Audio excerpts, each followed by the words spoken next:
Okay, Fight Fans, special guest on the line. Yes, he works with DAZN, but he's still a former Cruiserweight World Champ. I'm still a fan of him. I love talking boxing with him. Our guy, Tony Bellew.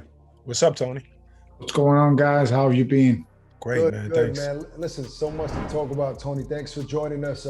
We've been talking to a lot of quote-unquote boxing experts, also fans of the sport, but not too many people can give an opinion that comes from your perspective. A gentleman that has not only been in a ring with Usyk, but just you're a former world champ. You know what it's like to lose and be in that position. But the breakdown, I guess people are calling it a mental breakdown or emotions overflowing for Anthony Joshua after the fight. Can you give us a perspective of what he was going through mentally? Why was his pride so hurt? And how do you recover from that?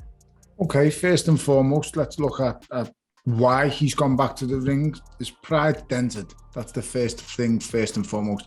He's put his whole life and soul and body into this camp. Literally everything he's possibly got is riding on this fight. And he goes into the fight 100% believing he's going to win. When it doesn't go his way, he's got two things working against him. Mental and physical exhaustion. Both of them are against him at this stage because he's exhausted all his energy. He's exhausted every thought, mind, everything in his body and his being is out there, and he's lost. And the disappointment, the heartbreak, and all of it is a culmination of things.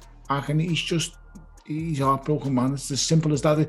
There's no, all of a sudden now everyone's a psychologist.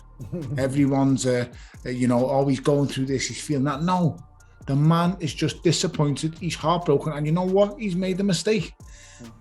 He didn't, in my opinion, go too far. I just thought it was the timing of when he done it. I mean, it was Oleksandr Usyk's moment. I fully agree with that, and he should have been given his moment. But at the same time, this boy has been living his life under a microscope for a decade now. Since 2012, Anthony Joshua has been living under a microscope from the media in this country. He's the poster boy of how many different companies, whether it's Lynx, whether it's Under Armour, whether it's just Lucasade. He is the face for all of these different major brands, and his every move is scrutinized. At some point, it was going to happen. It's just unfortunate that when he's not broke, I'd say, but when he's had his moment, it's in front of millions. We all have our moments, guys. You've had the back, I've had many.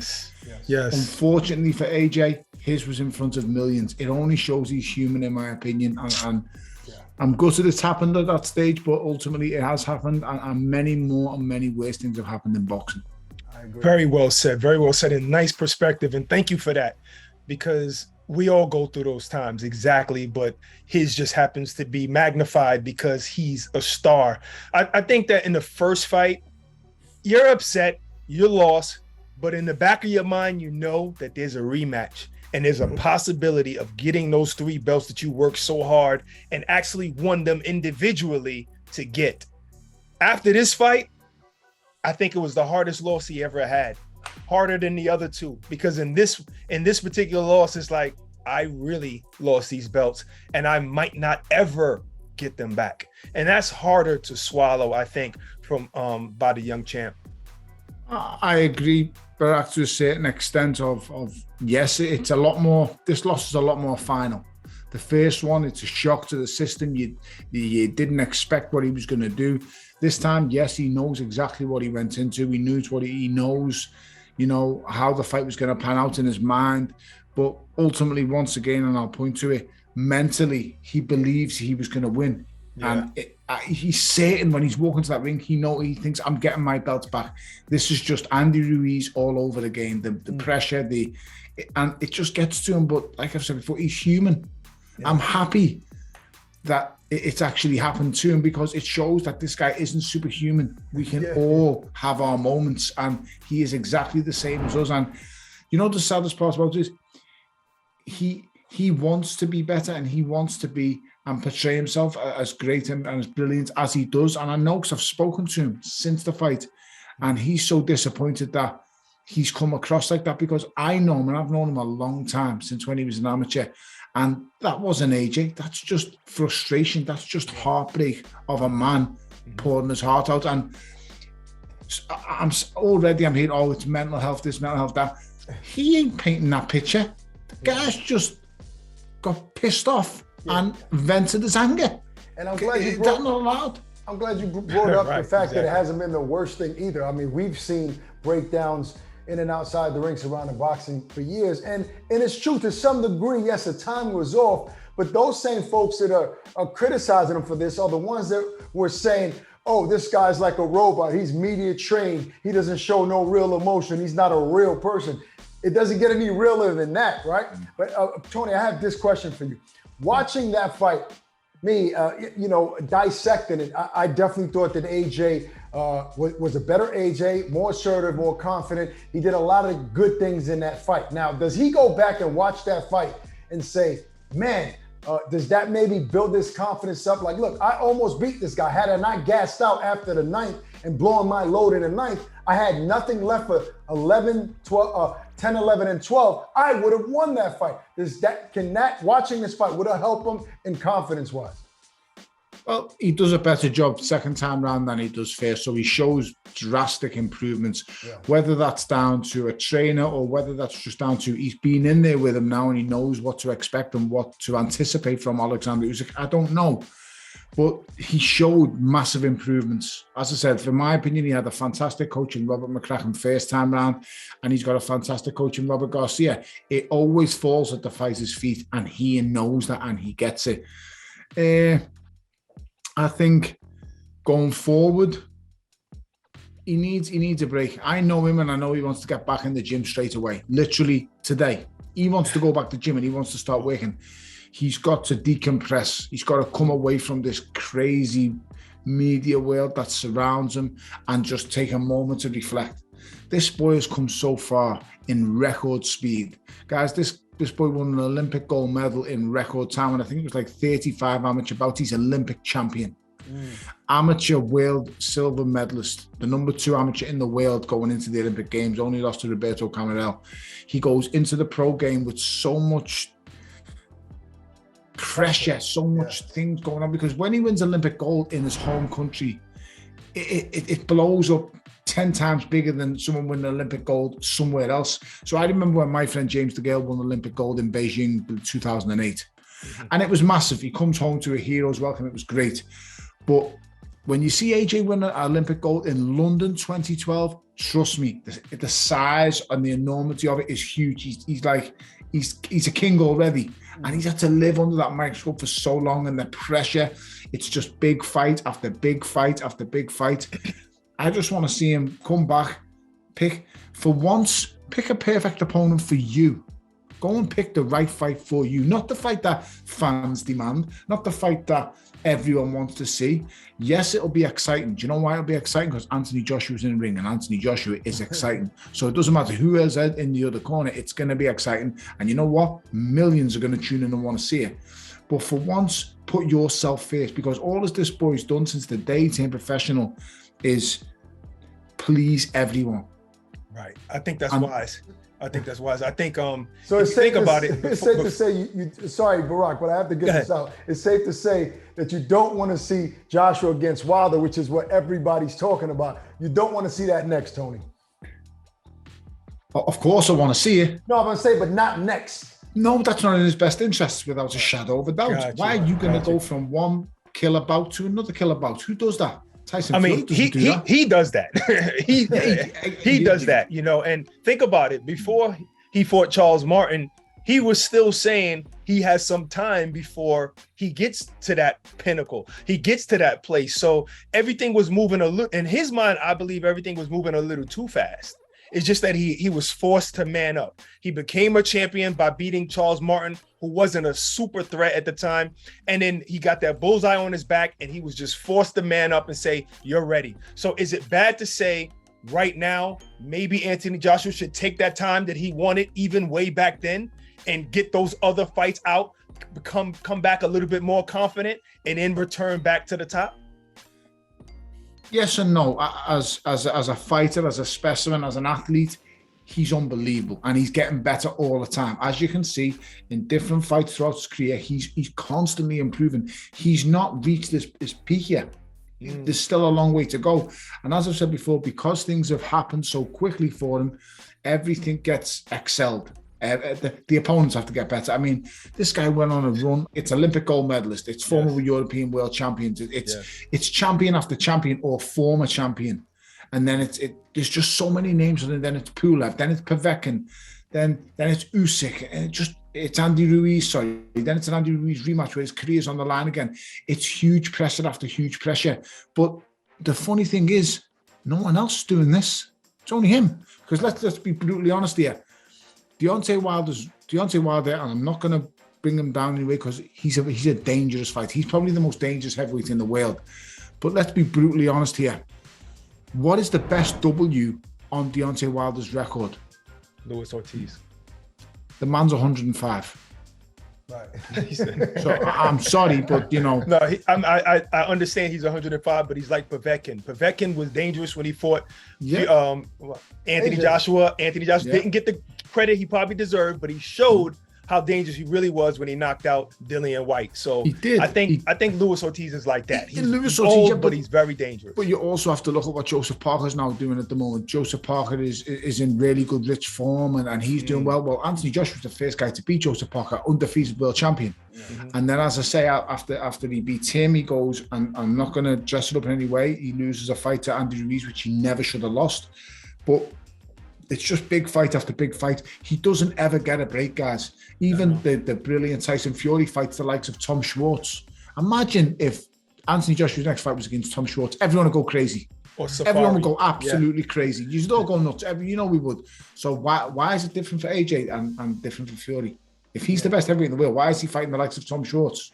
No question about that. And to your point earlier, it's not only so much pressure in the ring. Even in between fights, this guy has a microscope on him the whole time. I want to shift gears really quick, Tony, and let's talk about the guy who had a great performance in Oleksandr Usyk, right? I mean, there's no other fight that at least I want to see outside of Usyk versus Fury. We also what Fury put out there on social media in terms of accepting that fight.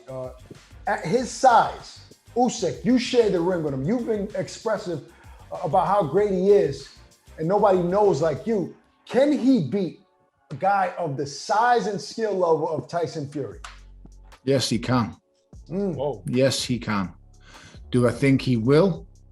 I'm not so sure, but yes, he can. He can beat anybody. This guy's 20 stone, he's 6'9". How do you beat him?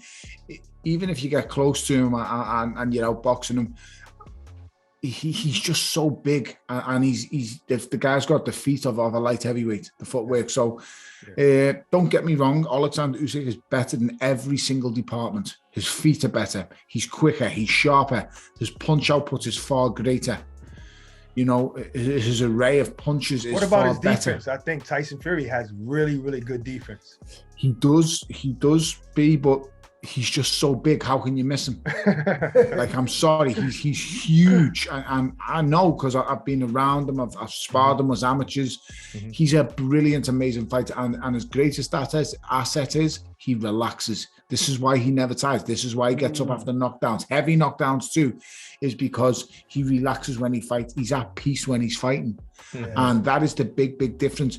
Usyk is very similar. Usyk has a style and a way of fighting that he's built up over decades. This guy is like, I sparred with him as an amateur in Ukraine. I knew exactly how good he was the minute I got out the ring with him because he just bamboozled me with his footwork. Nobody's ever point that out, Tony. I'm glad you said that. I remember as a kid training, my trainer used to always say, you're gonna, when you're anxious, you get tired quicker. You have to learn how to relax. Yeah. And you're the first person to ever point that out about Fury. And now as I'm thinking back at the fights, he's never tense. He's never anxious. And maybe that's why his conditioning, even at 270, is so great, fighting 12 rounds. How do you master that? That's just purely down to relaxation. He's comfortable in the boxing ring, whether you're throwing punches at him, whether he's throwing punches at you. It's not hard for him. He's a fighting man. He's a natural fighting man. It's like people will look at the likes of the the greatest fighter to ever box, in my opinion, the greatest fighter of all time is Roy Jones Jr. How easy and simple did he make it look, guys, when he was on top? Like, it was never hard for him. And he would be fighting some of the best guys. And like, watch Roy Jones Jr. against James Toney and tell me it's like the greatest chess match you'll ever see. And Roy just ain't getting tired. And no, it's purely because they He relax. was literally unbeatable. It's like Floyd. Floyd is so amazing because he's constantly relaxed. He avoids, he slips, he rolls, he slides. If you can relax in a boxing ring when you're under the most intense pressure, trust me, I don't care who you're facing, because I know this, and I'll state this, and I've said it before and I'll say it again. Anthony Joshua is the best athlete the heavyweight division has ever seen. And people say to me, so why does he tire? Purely because it's of that relaxation. You can be the fittest man in the world, but if you're tensing and loading up on punches, you are going to tire. That is a given. I don't care how fit you are. You put AJ on a track with any heavyweight in the world, he will beat them. You get him lifting weight, he will beat them. You get him to jump a certain height, he will beat them. So with all them attributes taken into context, the only thing now that's missing is that relaxation when you are in a ring under pressure, under fire. And that's the greatest asset and tool Tyson Fury has. That is why he doesn't tire. He's at peace with himself. He is in sync with himself when he's in a ring. And that's why he gets up from the crazy knockdowns he does. Can you teach that? Can AJ learn that? I think you can, because it also comes from a great level of confidence.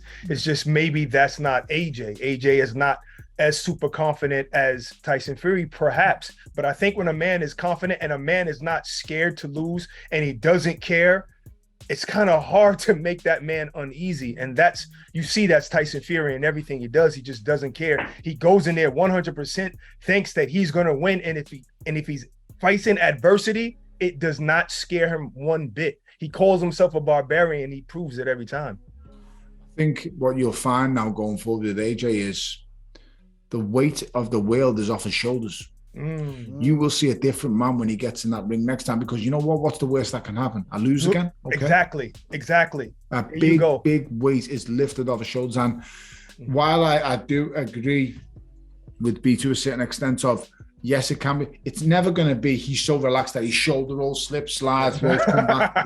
That's just not going to be his style. But if he can be in there and relaxes in enough as punches are coming and I'm not that kind of, because that's what drains fighters, missing with heavy shots.